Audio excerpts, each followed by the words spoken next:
Hello everyone, welcome back to the channel. I hope you all are doing well, and if you are new here, I am Hina and today I'm back again with another video, or you can say the most requested or the most asked question by the students, that is coaching necessary to clear NORCET? सो मेरे DMs इतने भर चुके हैं ना इस question से कि ma'am नॉर्सेट के लिए कोचिंग लेना ज़रूरी है या नहीं है. So I am gonna share my experience कि एज यू ऑल नो कि जो मेरा फर्स्ट अटैम्प्ट था वो विदाउट कोचिंग था और जो मतलब जस्ट टेस्ट सीरीज़ के साथ था, और जो मेरा लास्ट अटैम्प्ट था वो विद कोचिंग था. So I am gonna share my experiences. ठीक है, सो एक डिस्क्लेमर दे देते हैं स्टार्टिंग में कि this video is completely non sponsored और I am not gonna promote any of the coaching institutes here, या फिर और secondly I am no one to comment और to suggest you the coaching और टू टेल यू कि coaching लो या coaching मत लो. ठीक है, it totally depends upon you. ठीक है, मैं जस्ट यहाँ पे अपने एक्सपीरियंसेस शेयर करूँगी और आपको अगर आप उनसे लिंक कर पा रहे हो, आपका सिचुएशन सेम है, so you can go for it. ठीक है, so without any further due let's get started with the video. So सबसे पहले मैं आपको बता देती हूँ कि ये जो वीडियो है हमारा ये दो पार्ट में डिवाइड रहेगा. फर्स्ट पार्ट में आई am gonna share my experiences without coaching, जो मेरा फर्स्ट अटेम्प्ट का एक्सपीरियंस है, और second part of the video में मैं बताऊँगी कि जो मैंने विद कोचिंग मेरा एक्सपीरियंस कैसा रहा है. ठीक है, so at the end of the video आपको पता चल जाएगा कि आपको कोचिंग लेना चाहिए या नहीं, क्योंकि मैं आपको नहीं बताऊँगी कि आप कोचिंग लो या मत लो. ठीक है, सो वीडियो को एंड तक ज़रूर देखना, एंड अगर आप चैनल पे न्यू हो तो प्लीज़ चैनल को सब्सक्राइब करना. ठीक है, सो सबसे पहले बात करते हैं जो मेरा फर्स्ट अटैम्प्ट था वो था मेरा नवंबर 2021 में, जो कि था नॉर्सेट सेकेंड था I think, and I was graduated in may 2021. So graduation होने के बाद जस्ट मेरे पास थे 4 to 5 months जिसमें मेरे को प्रिपरेशन करना था, और उस टाइम पे हमें इतना नहीं आइडिया था कि पेपर कैसा आता है, कहाँ से पढ़ना है. जस्ट मेरे पास थी टारगेट हाई. ठीक है, और विद सेल्फ स्टडी और टारगेट हाई के साथ जो है मैंने प्रीवियस ईयर पेपर किए टारगेट हाई से. देन मैंने एक टेस्ट सीरीज ज्वाइन किया था एट द एंड, लाइक जहाँ पे 20 या 25 डेज बाकी थे, उस टाइम पे मैंने एक टेस्ट सीरीज ज्वाइन किया था. ठीक है, क्योंकि उस टाइम पे हमें इतना आइडिया नहीं था और जस्ट पास आउट हुए थे, तो मेरे बेसिक कंसेप्ट काफ़ी क्लियर थे. सो उस टाइम पे जो मेरा नॉर्सेट हुआ वो विदाउट कोचिंग हुआ. ठीक है, और you can say test series था, तो उससे मुझे काफ़ी हेल्प मिला. ठीक है, ये था मेरा फर्स्ट टाइम का एक्सपीरियंस कि मैंने टेस्ट सीरीज लिया था, टारगेट हाई अपना अच्छे से पढ़ा था. टारगेट हाई के मैंने प्रीवियस ईयर क्वेश्चंस किए थे, उसी में इमेज बेस्ड क्वेश्चन थे. ठीक है, जो स्टार्टिंग में कुछ एनेक्जर्स थे वो अच्छे से पढ़े थे. ठीक है, और टेस्ट सीरीज दिया था जो कि मैंने इतना अच्छे से मतलब नहीं दिया था, जस्ट खरीद लिया तो चलो दे रही हूँ, कभी नहीं दे रही, तो वैसे वाला सीन था. बट मेरा जो कॉलेज था वो काफ़ी अच्छा था, मतलब मेरे प्रैक्टिकल काफ़ी ठीक थे और जो बेसिक्स थे वो भी क्लियर थे. और उस टाइम पे I was working in ICU, तो आईसीयू से भी मुझे काफ़ी प्रैक्टिकल चीज़ें पता चली थी. तो उसी से क्या हुआ है, मेरा फर्स्ट अटैम्प्ट जो है क्लियर हुआ था and I got selected in AIIMS. ये था मेरा फर्स्ट टाइम का जर्नी. उसके बाद जब मैंने एम्स ज्वाइन कर लिया, आई वॉज स्टिल वर्किंग, मैं वर्किंग थी जब मेरा लास्ट अटैम्प्ट मैंने दिया है, डैट इज़ नॉर्सेट 4 मैंने जो दिया है उसमें भी मैं वर्किंग थी. देन मेरे को ऐसा फील हुआ कि देखो मुझे एक सीट तो मिल गया, I got something in my first attempt, but second attempt में I need a good rank. ठीक है, नॉर्सेट 4 में मेरे को अच्छा रैंक चाहिए था क्योंकि मुझे होम टाउन आना था अपने, and as you all know कि जनरल का थोड़ा सा ज़्यादा फाइट करना पड़ता है to get a nice rank, मतलब रैंक लाने के लिए और अपना होम टाउन लेने के लिए. सो सेकेंड टाइम पे मुझे पता था कि मैंने कहीं तो फर्स्ट अटैम्प्ट में अपना लैक किया है, कुछ चीज़ें हैं जो मुझे नहीं पता थी फर्स्ट अटैम्प्ट में और सेकेंड अटैम्प्ट में. देन मैंने अपना एक क्रैश कोर्स था वो मैंने लिया था. ठीक है, with test series. Yes, test series मैंने उस टाइम पे भी लिया था.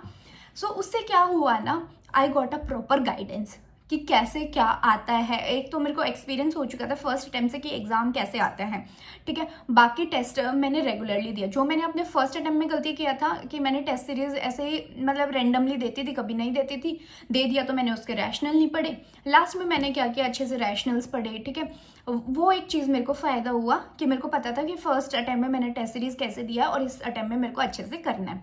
ठीक है, और एक आपका प्रॉपर शेड्यूल बन जाता है, क्योंकि जब आप वर्किंग होते हो ना तो it is very difficult to manage your schedule, ठीक है। तो अगर आपने पैसा खर्च किया है, ठीक है, आपको लगेगा कि यार मेरे को पढ़ना है, ठीक है, तो उससे एक प्रॉपर शेड्यूल बन जाता है, एक प्रॉपर गाइडेंस मिल जाती है आपको। एग्जैक्टली जो स्टैटिस्टिक्स होते हैं वो प्रॉपर मिल जाते हैं, आपको ज़्यादा सर्च आउट नहीं करना पड़ता ड्यूरिंग कोचिंग। अगर आपको है तो आपको मतलब बना बनाया प्लेटर में जस्ट वो सर्व हो रहा है। जैसे मेरे केस में जो मैंने अपना सेकेंड अटैम्प्ट भी दिया विद कोचिंग। देखो जो फर्स्ट अटैम्प्ट था ना, मेरे पास ऑलरेडी मेरे कॉलेज के नोट्स वगैरह थे काफ़ी अच्छे। तो मैंने जो कोचिंग लेने के बाद भी अपना टाइम ऐसे वेस्ट नहीं किया कि मैं अलग से कोचिंग के नोट्स बना रही हूँ, अलग से मेरे नोट्स है जो मैंने अपने फर्स्ट अटैम्प्ट में पढ़े थे। जब मैंने कोचिंग लिया तो साथ साथ में जो एड ऑन वाली चीज़ें थी वही मैंने उनमें ऐड किए थे, ताकि मेरे पास मटेरियल एक रहे। क्योंकि क्या होता है ना, आपने ऑलरेडी एक चीज़ पहले से पढ़ा हुआ है, फिर आप सेम चीज़ दूसरी बुक में पढ़ो तो मेरे लिए वो थोड़ा डिफिकल्ट रहता है वो चीज़ें याद करने के लिए। मैं जो मेरे कॉलेज वाले नोट्स थे मैंने उन्हीं में अपनी चीज़ें जो है ऐड ऑन करी थी जो कोचिंग से हुआ था। अगर आपके पास प्रॉपर नोट्स हैं तो you can definitely without coaching भी कर सकते हो, ठीक है। That is one thing. और मैं जस्ट यही बोलना चाहूँगी कि अगर आप जस्ट अभी पास आउट हुए हो, आपके कॉलेज के जो बेसिक कंसेप्ट है वो क्लियर है, तो आई थिंक आपको कोचिंग की ज़रूरत नहीं पड़ सकती। या फिर अगर आप अच्छे से अपना शेड्यूल वगैरह, स्ट्रैटेजी, प्लानिंग अच्छे से करते हैं, प्लानिंग इज़ मोस्ट इंपॉर्टेंट, ठीक है। अगर आप सेल्फ स्टडी कर रहे हो, अगर आपने अच्छे से प्लानिंग बनाया है तो आप विदाउट कोचिंग भी कर सकते हो। Through my journey you can learn कि हो सकता है क्लियर, ठीक है। इट इज़ नॉट नेसेसरी कि आपको अच्छा रैंक लाने के लिए कोचिंग चाहिए ही चाहिए। देयर आर माई फ्रेंड्स जिन्होंने मतलब अपने फर्स्ट अटेम्प्ट में भी बहुत अच्छा रैंक लाया है, ठीक है। दो ही चीज़ें हैं कि आपको कोचिंग से आपको एक गाइडेंस मिलेगा, प्रॉपर शेड्यूल मिलेगा, and the next thing is आपको पुश मिलेगा, ठीक है। जो स्टूडेंट्स हैं जो अपने आप को मतलब एक पुश चाहिए जिनको पढ़ने के लिए, उनके लिए कोचिंग बेस्ट है, ठीक है। देयर आर स्टूडेंट्स जिनको पुश नहीं चाहिए, जिनको सेल्फ स्टडी करने के लिए अंदर से आता है, अच्छे से पढ़ पाते हैं। उन स्टूडेंट्स के लिए मैं बोलूँगी डेफिनेटली आप विदाउट कोचिंग भी क्लियर कर सकते हो। बट अगर आपको एक पुश चाहिए, ठीक है, कि पैसा दिया तो अब तो पढ़ना है, उस पुश के लिए आपको कोचिंग की ज़रूरत हो सकती है। कोचिंग की तो बात it is totally up to you कि आपको कोचिंग लेना है या नहीं है। बट मैं आपको सजेस्ट करूँगी आप कोचिंग ले रहे हो या फिर नहीं ले रहे, बट आप टेस्ट सीरीज़ ज़रूर से ज्वाइन करना। क्यों, और वो भी टेस्ट सीरीज़ भी आप ऐसे नहीं है कि किसी भी से ले लिया। प्लीज़ जहाँ से भी ले रहे हो आप, चाहे कितने में कम में भी ले रहे हो, बट उससे पहले रिसर्च ज़रूर करना कि उनका टेस्ट सीरीज़ कैसा है, ऑथेंटिक है भी या नहीं है, मतलब ट्रस्ट वर्दी है भी या नहीं है, या जस्ट ऐसे रैंडम क्वेश्चंस उठा के डाले हुए हैं। उनके स्टैटिस्टिक्स प्रॉपर होने चाहिए, आंसर्स करेक्ट होने चाहिए। प्लीज़ आप रिव्यूज़ ज़रूर लेना, उसके बाद ही अपने पैसे कहीं पे इन्वेस्ट करना, ठीक है, कोचिंग के लिए। देन मैं बोलूँगी अगर आपने कहीं से भी टेस्ट सीरीज़ लिया है तो please trust on one source, ठीक है। अलग अलग कोचिंग्स के पीछे मत भागना। अगर आप कोचिंग लेने का सोच भी रहे हो तो ये मत सोचना मैं टेस्ट सीरीज़ इसकी भी ले लूँ, इसकी भी ले लूँ, ठीक है। वो क्या होगा, वो जस्ट आपका वो फोमो होता है ना, फियर ऑफ मिसिंग आउट, की आपको जस्ट फोमो है कि मैं यार इसकी टेस्ट सीरीज ज़्यादा अच्छी तो नहीं होगी, इसकी ज़्यादा अच्छी तो नहीं होगी। देखो नर्सिंग का सिलेबस सबका सेम है, तो सब क्वेश्चंस वही ना कहीं से उठा के वही डालते हैं। जस्ट आपको कोचिंग लेने से पहले या कुछ भी टेस्ट सीरीज लेने से पहले जस्ट एक बार रिव्यू ले लेना जिन्होंने ऑलरेडी वहाँ से किया है कि क्या उनके रिव्यूज़ अच्छे हैं, उनका टेस्ट सीरीज अच्छा है, क्या लेने का बेनिफिट है। आई हैव सीन ऐसा भी टेस्ट सीरीज जो सिर्फ क्वेश्चंस और आंसर डालते हैं, टिक और रैशनल्स देते ही नहीं है, ठीक है। तो वैसी चीज़ पे इन्वेस्ट करने का कोई फ़ायदा नहीं है ना, जहाँ से आपको रैशनल कभी पता ही नहीं चलेंगे या आपको आंसर करेक्ट या रॉन्ग पता ही नहीं चलेंगे। अपने पैसे को एक अच्छी जगह इन्वेस्ट करना, ठीक है, और ज़्यादा कोचिंग्स के पीछे मत भागना। अगर आपने लेनी भी है तो please trust on that one institute, क्योंकि सब कोचिंग इंस्टीट्यूट्स अपना बेस्ट देते हैं। ना कोई ज़्यादा अच्छा होता, ना कोई ज़्यादा बुरा होता, ठीक है।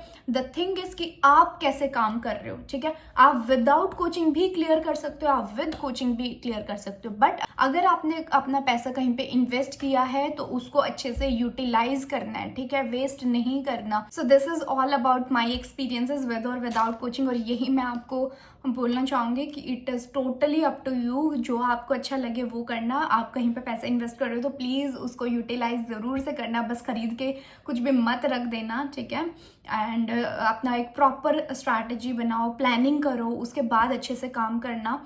and I hope this video is gonna help you and I am always here to help you all.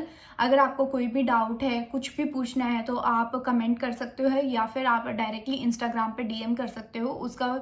उसका लिंक जो है मैं डिस्क्रिप्शन बॉक्स में डाल दूंगी. और all the very best for your नॉ सेट. ऐसे ही प्रिपेयर करते रहो, अच्छे से तैयारी करो, ठीक है. प्रीवियस ईयर क्वेश्चन करो, MCQ करो भर भर के, अपने अच्छे से नोट्स बनाओ. And if you like this video, please do like, comment, share with your friends and subscribe to the channel अगर अभी तक नहीं किया है तो.